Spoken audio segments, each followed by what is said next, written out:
बिस्मिल्लाहिर्रहमानिर्रहीम। अस्सलामु अलैकुम वरहमतुल्लाहि वबरकातुहू। नाज़रीन गिरामी, नाज़रीन, आज के हमारे खुसूसी प्रोग्राम में हम बात करेंगे उस शख्स की जिसका नाम था शद्दाद बिन आद।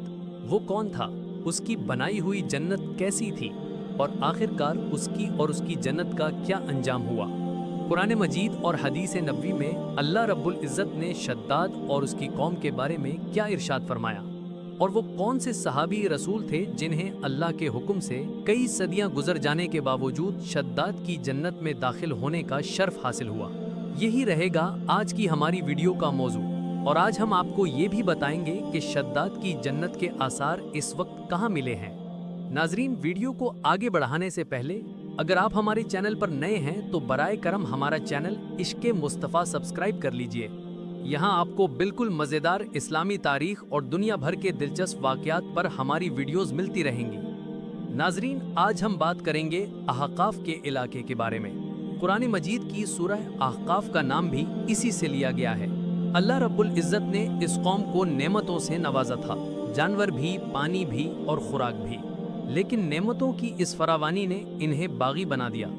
हिदायत के लिए हज़रत हूद अलैहिस्सलाम को इनके पास भेजा गया।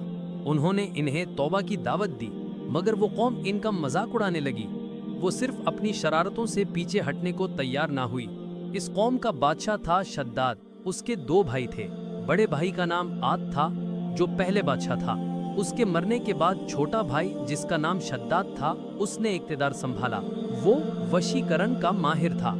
उसकी हुकूमत यमन से इराक तक और रिवायात के मुताबिक ईरान तक फैली हुई थी। हज़रत हूद अलैहिस्सलाम ने उसे भी नसीहत की कोशिश की, मगर उसका दिल भी सख्त था। दोनों के दरमियान मुनाजरा हुआ। शद्दाद ने हज़रत हूद अलैहिस्सलाम से पूछा कि अगर मैं ईमान ले आऊं तो मुझे क्या फ़ायदा होगा।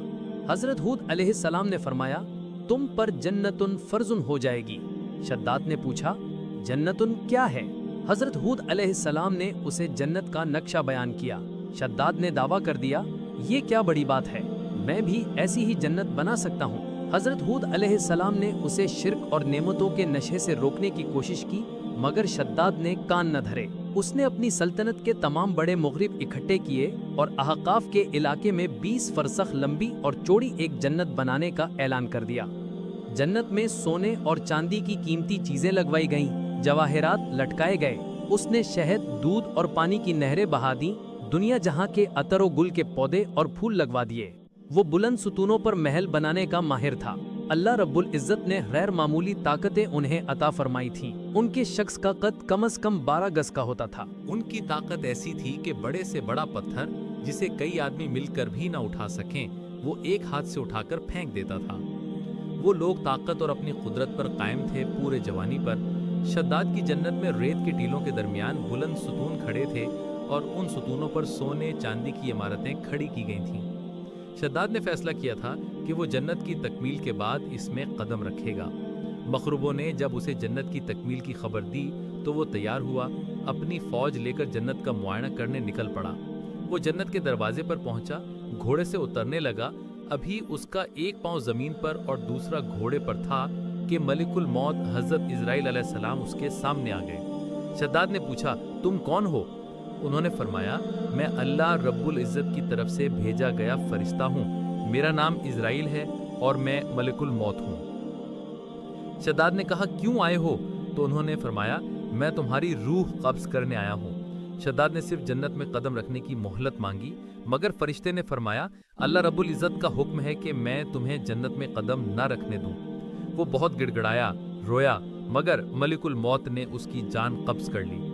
कुरान मजीद सूरह फजर में अल्लाह रब्बुल इज़्ज़त ने इरशाद फरमाया, अलम तरा कैफ फ़अल रब्बुका बिआदिन इरम ज़ातिल इमादुल्लती लम युख़लक़ मिस्लुहा फ़िल बिलाद।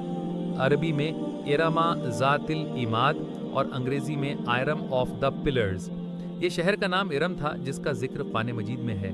अल्लाह रब्बुल इज़्ज़त ने फरमाया, अल्लती लम युख़लक़ मिस्लुहा फ़िल बिलाद। ये शहर तूफानों के खौफ के बाद बसा और ज़बरदस्त तरक्की कर गया।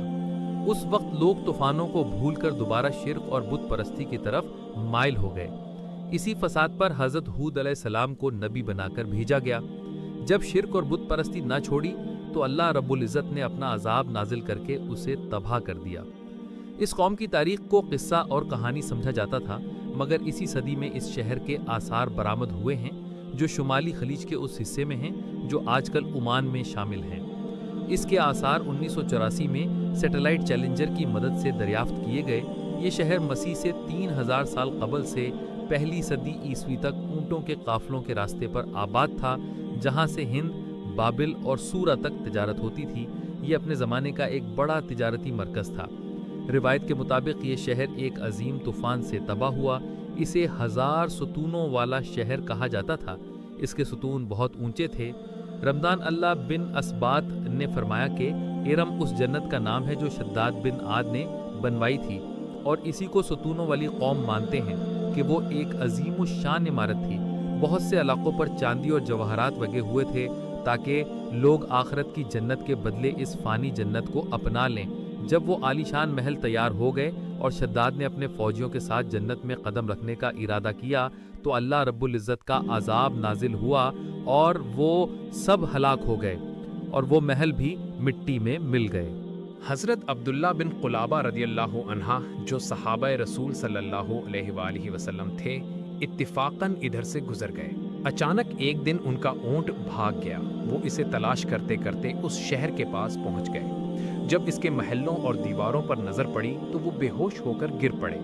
جب ہوش آیا تو سوچنے لگے، اس شہر کی صورتحال تو ویسی ہی نظر آ رہی ہے جیسی نبی کریم صلی اللہ علیہ وآلہ وسلم نے جنت کے بارے میں بیان فرمایا تھا۔ کیا میں خواب دیکھ رہا ہوں یا اس کا حقیقت سے کوئی تعلق ہے؟ اسی کیفیت میں اٹھ کر وہ شہر کے اندر گئے۔ اندر نہریں اور مناظر بھی جنت جیسے تھے، مگر کوئی انسان نہ تھا۔ انہوں نے وہاں پڑے کچھ جواہرات اٹھائے اور واپس چل دیے۔ وہاں سے وہ سیدھے اس وقت کے دارالخلافہ دمشق پہنچے۔ حضرت امیر معاویہ رضی اللہ عنہ وہاں موجود تھے۔ انہوں نے جو کچھ ماجرا ہوا وہ حضرت معاویہ رضی اللہ عنہ کے سامنے پیش کیا۔ حضرت معاویہ نے پوچھا، وہ شہر تمہیں خواب میں نظر آیا تھا؟ حضرت عبداللہ رضی اللہ عنہ نے بتایا، نہیں، بالکل جاگتے ہوئے۔ پھر اس کی ساری نشانیاں بتائیں۔ وہ میرے پہاڑ سے کتنے فاصلے پر ہے، ایک طرف وادی ہے، دوسری طرف سمندر، اور یہ جواہرات میں وہاں سے لایا ہوں۔ حضرت معاویہ نے یہ ماجرا سننے کے بعد نہایت ادب کے ساتھ اہل علم سے معلومات حاصل کی۔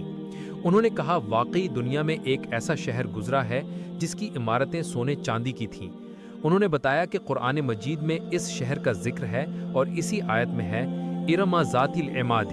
اللہ رب العزت نے ان لوگوں کو تباہ کر دیا تھا اور وہ شہر نظروں سے اوجھل ہو گیا۔ حضرت امام بخاری نے بھی اس بارے میں قلم بند کیا۔ انہوں نے بتایا کہ حضور نبی کریم صلی اللہ علیہ وآلہ وسلم نے فرمایا تھا، میری امت میں سے ایک شخص اس جنت میں داخل ہوگا۔ وہ چھوٹے قد کا، گورا رنگ والا ہوگا، اس کے گالوں اور گردن پر 2 تل ہوں گے۔ وہ اپنے اونٹ کو ڈھونڈتا ہوا اس شہر میں پہنچے گا اور وہاں کے نظاروں کو دیکھے گا۔ جب حضرت معاویہ رضی اللہ عنہ نے یہ ساری نشانیاں حضرت عبداللہ بن قلابہ رضی اللہ عنہما میں دیکھیں تو فرمایا، واللہ یہ وہی شخص ہے۔ لیکن ایک روایت کے مطابق حضرت معاویہ نے ان سے پوچھا تھا اور وہ فرمایا، بالکل درست۔ آپ کے دور میں ایک آدمی اونٹ تلاش کرتا ہوا شداد کی جنت میں داخل ہوگا۔ یہی امید کے ساتھ اجازت دیجیے۔ امید ہے کہ ہماری ویڈیو آپ کو پسند آئی ہوگی۔ ملتے ہیں بہت جلد ایک نئی تاریخی واقعہ اور دلچسپ ویڈیو کے ساتھ۔ دیکھتے رہیے عشق مصطفیٰ۔ اللہ رب العزت آپ کا حامی و ناصر ہو۔ خدا حافظ۔